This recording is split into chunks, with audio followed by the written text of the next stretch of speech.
Enseignement de Claude Olivier Adzaba du 13G sur la paix dans la vie du croyant. Tous les humains aspirent au bonheur, au bien-être. Ils aimeraient tous vivre dans la joie, se sentir heureux, épanouis dans le calme et la quiétude. Mais il existe un élément déterminant à cette condition qui ne s'achète pas, mais se cultive et s'entretient. La paix. Seule la paix permet aux humains de sentir la joie de vivre.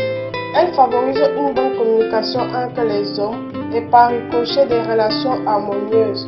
Toutefois, la vie étant faite de hauts et de bas, il apparaît que la paix ne soit pas toujours la chose la mieux partagée entre les hommes.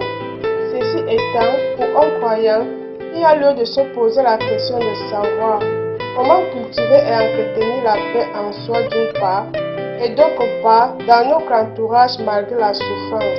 Comment cultiver et entretenir la paix en soi?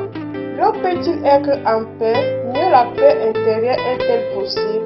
Que de soucis rongent le corps de l'homme. L'être humain passe la quasi-totalité de son existence dans l'inquiétude, la peur du lendemain, la gestion des conflits, le souci de se réaliser, de réaliser ses projets, de satisfaire ses désirs à n'en point finir. Éternel insatisfait qu'il est, l'homme craint son courbe interne jusqu'au soir de sa vie. Mais Dieu, dans son immense amour, lui permet de se libérer et lui donne la paix du Christ. Le Seigneur dit, je cite, « Je vous laisse la paix, je vous donne ma paix. Ce n'est pas à la manière du monde que je vous la donne. Que votre cœur cesse de se troubler et de craindre. » Fin de citation. Jean chapitre 14, verset 27. La paix que donne le Christ est au-dessus de toute difficulté.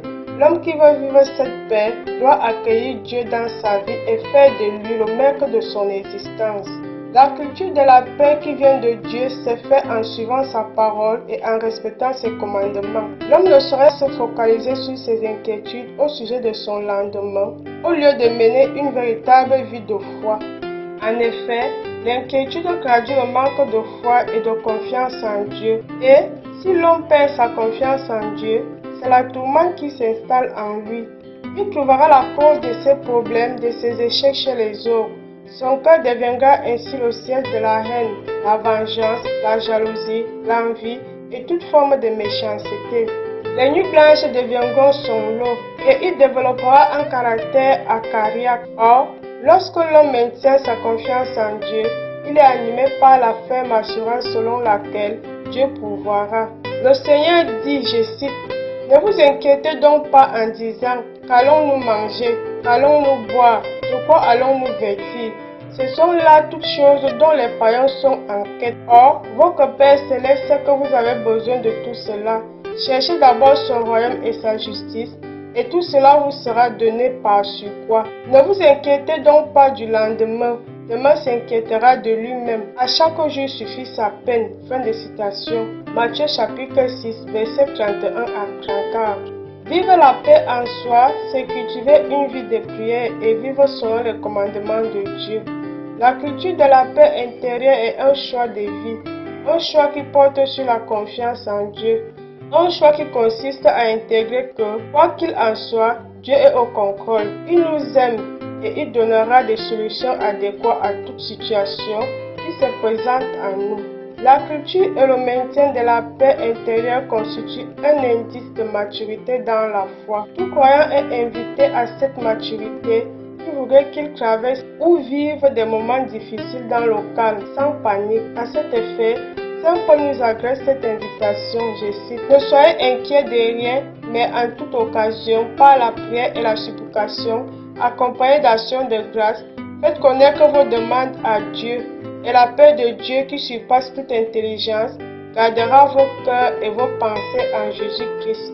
Au reste, frères, tout ce qui a de vrai, tout ce qui est noble, juste, pur, digne d'être aimé, d'être honoré, ce qui s'appelle vertu, ce qui mérite l'éloge, tout cela, portez-le à votre actif. Ce que vous avez appris, reçu, entendu de moi, observez en moi, tout cela, mettez-le en pratique. Et le Dieu de la paix sera avec vous. Fin de citation. Philippiens chapitre 4, versets 6 à 9. Saint Paul donne ainsi la formule à appliquer pour cultiver et maintenir la paix en soi.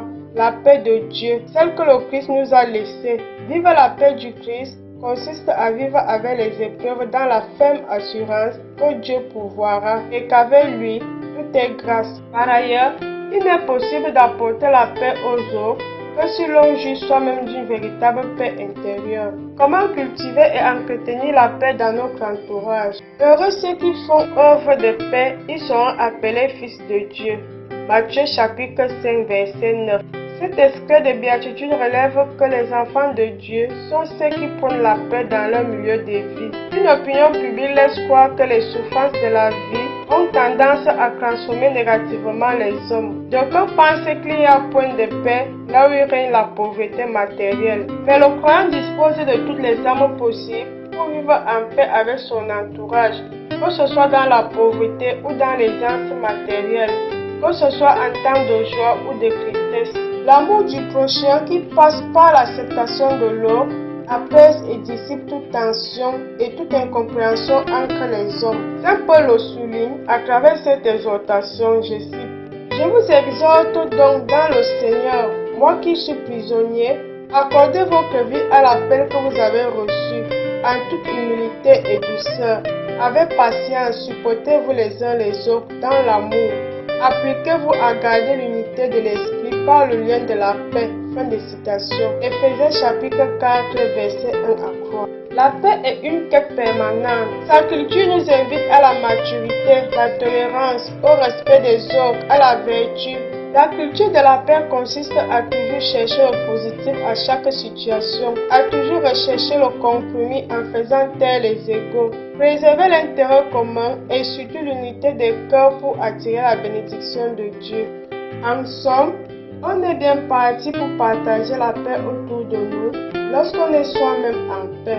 Que le Seigneur de la paix vous donne lui-même la paix, toujours et de toute manière. Que le Seigneur soit avec vous tous. 2 Thessaloniciens 3, verset 16. Loué soit Jésus-Christ.